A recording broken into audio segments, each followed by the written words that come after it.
Welcome to the second session of the series, Understanding and Communicating with Youth Survivors of Sex Trafficking. I'm Lauren Beal, Senior Program Manager at the National Council of Juvenile and Family Court Judges, and I will be facilitating this exciting discussion on understanding youth behavior with our faculty, Judge John Romero and Tony McKinley.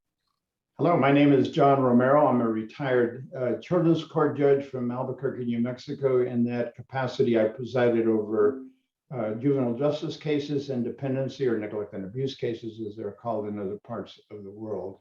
I'm also the past president of the National Council of Juvenile and Family Court Judges. Hi, my name is Tony McKinley. I'm a licensed counselor here in Texas. I am also the community director at Magdalene House, which is a home for survivors of women who have been trafficked. And I have lived experience of child sex trafficking. To start us off, why is it important for judges to understand youth behavior? That may be a task that is monumental. Any of us who have ever been parents, grandparents, or if we have a good enough memory, and I'm sure I don't, of what it was like to be a youth, youth behavior in a perfect world is beyond understanding and explanation sometimes. But in court, when we're dealing with, I can't think of anybody who's in court who is a litigant who really wants to be there. It's the behavior that is demonstrated by youth, especially, maybe one of fear, maybe behavior that is defiant, maybe behavior that is evasive, and that can happen with any kid. It doesn't matter if they have both of their parents appearing with them or only their attorney, who's been appointed by the court in most instances. It's not an attorney they had a choice in and that they're paying for. So they look at everybody in the courtroom, to the extent they understand the court procedure, as being the enemy, if you will. I don't know you and I just want out of this place now. And that's a behavior that I think we get from adults and from youth alike. But when you have a child who's experienced trauma, who is perhaps rating 10 on the adverse childhood experiences, and you don't know that, the behavior that they demonstrate may not be who they really are. And it may be more self-defense behavior. It may be more the behavior I kind of already mentioned. I don't want to be here. Let's get this over with. I'll say anything you want me to say just so I can be gone.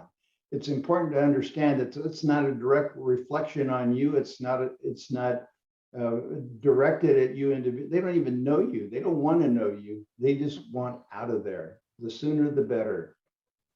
Yeah, it's definitely a lot of fear-based behavior. It's a scary thing to be in the courtroom with a bunch of adults, and you automatically assume, especially depending on your childhood, that you're the one that doesn't know anything. I'm the dumb one. I'm the one who messed up. All these people are just here to tell me that and to tell me what to do.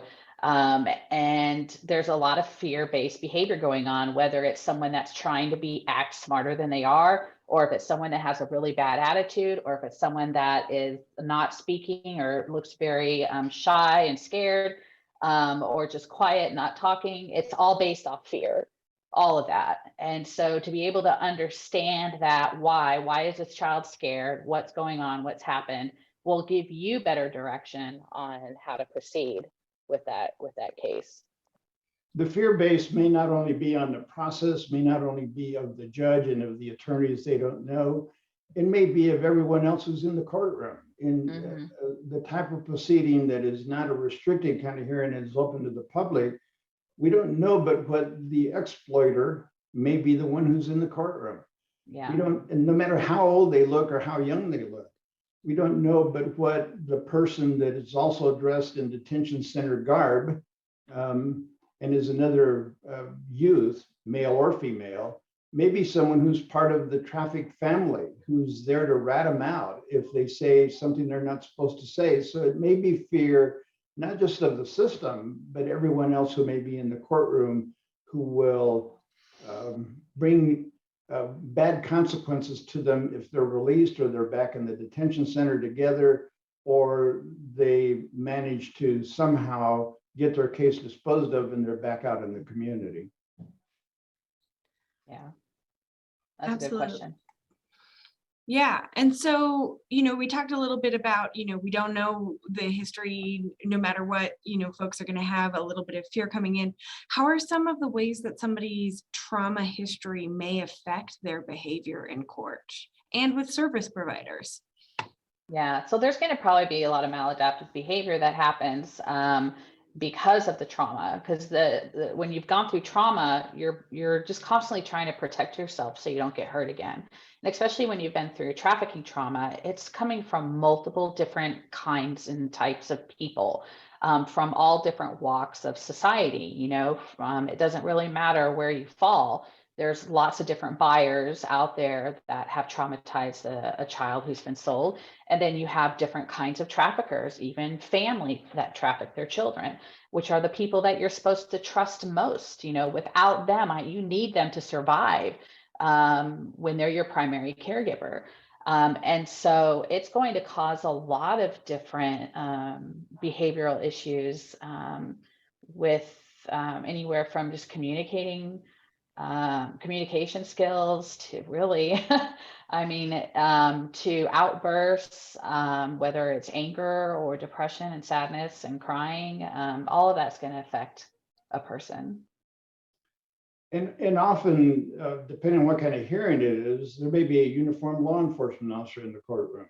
Mm-hmm. And even though that youth has never seen or doesn't remember seeing that officer before, their past trauma experiences with uniformed law enforcement officers who have been part of the exploitation may also be a trigger for behavior that is, I'm going to shut down. I'm not, I don't want to say anything because I don't know what role you play in here and whether you're going to be part of the vindictiveness against me later. Yeah. In dependency hearings, when a youth is present in court and maybe they're reporting, not testifying, as often happens in review hearings, that youth may not be willing to say anything. They may be totally shut down. Their attorney may be surprised at that because in their private communication, they were very communicative, but that attorney cannot say anything for the child. The child is the one, the youth is the one who has to speak.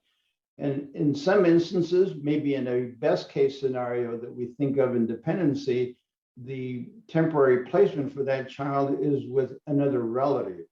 And we don't know what role that relative has played in the history of this child's trauma or this child's exploitation. And again, if that substitute caregiver is in the courtroom, they're going to be, their behavior is going to be very shut down as a general rule, very non-communicative. Yes. And we may interpret that as everything is hunky-doky. There's nothing wrong going on here. They're in a great placement, when in fact, that may not be the case. Yeah, I think we generally tend to think that because we feel safe in an environment, that the child should feel safe. And just as you explained, that's not the case a lot of the time. I used to preside over a girls' court that in juvenile justice, and quite frankly, very little was ever disclosed in a court hearing, even though it was a closed hearing and it was only those folks involved in the program that were in court, and we were not on the record, which in retrospect we should have been. But most of what was disclosed that was useful was to the counselor that was part of the multidisciplinary team, or to our female court, program manager, or to her female probation officer who had developed a relationship of trust with that young lady.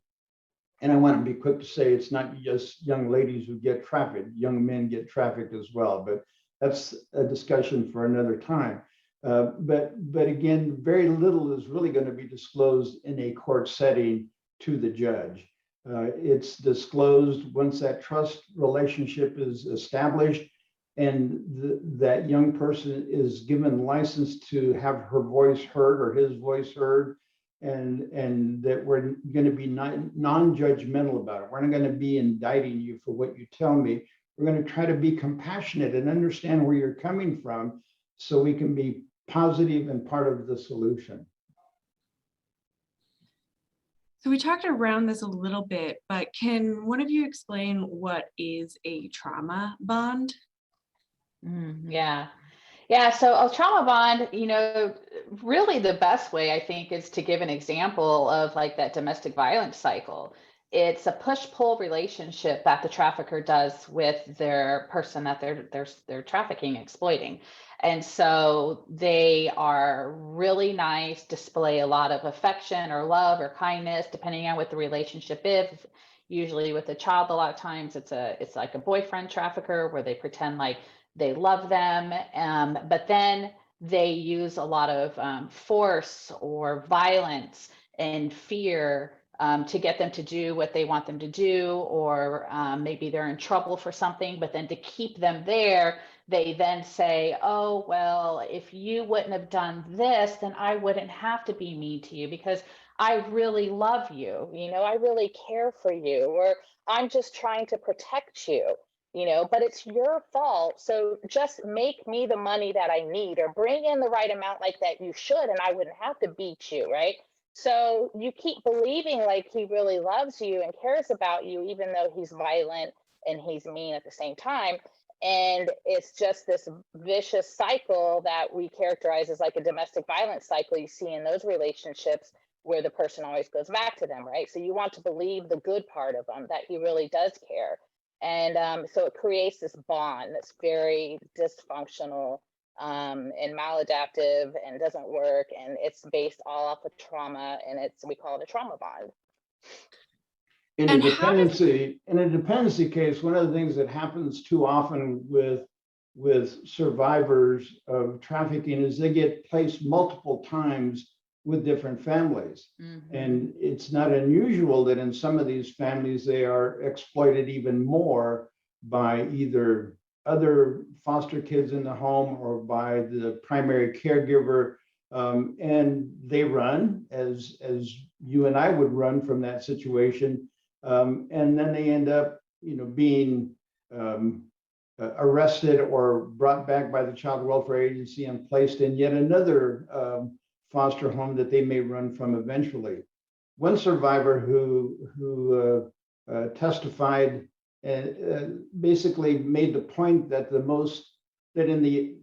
from the time she was 12 to the time she was 18 and aged out of foster care, she had multiple relationships, multiple placements, not relationships, but multiple placements with alleged caregivers who all they wanted was the money for being a substitute care provider. That the most consistent relationship she had in that time period was with her exploiter. He was always there. He was always there saying, see, I told you so. This is what was going to happen. I told you that if you got arrested, the judge was going to lock you up to protect you when really you were being harmed more. And I'm the one that's here to protect you. And they don't want to talk about their exploiter because of, in some measure, because of that bond, that commitment, that feeling of loyalty to that individual, that everything he or she has said to them has come to fruition by unknowing, well-intentioned folks in the system. And that's the only relationship they've had that has endured, regardless of its negative aspects.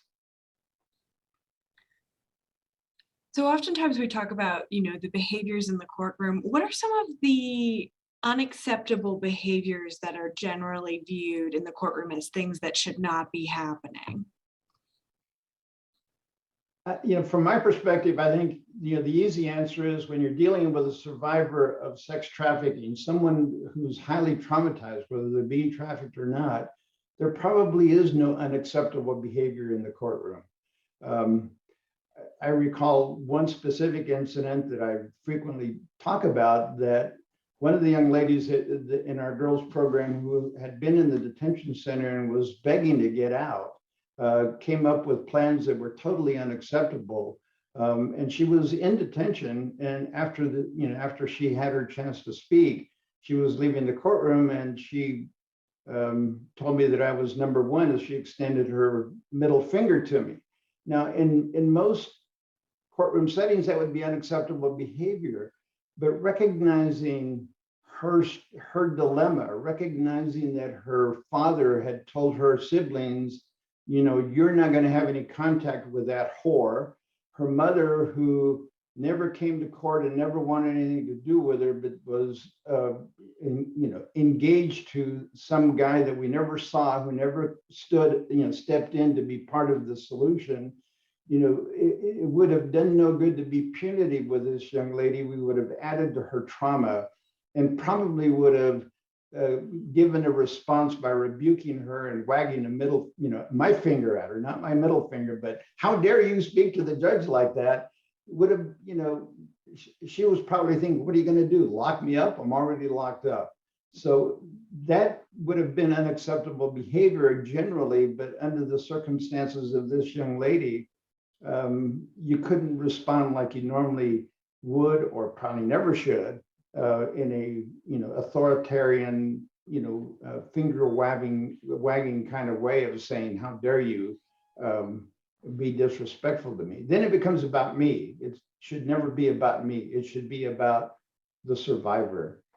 That's an excellent example of being trauma informed and using a trauma informed lens, because that's a lesson that can be taught at a time when she's willing to listen. At that moment, she doesn't care. Whatever you say, whatever you lecture, it's going to go in one ear and out the other, and she's going to hate you even more and distrust you even more, right? Because now you're judging her and telling her she's a bad person for using the middle finger.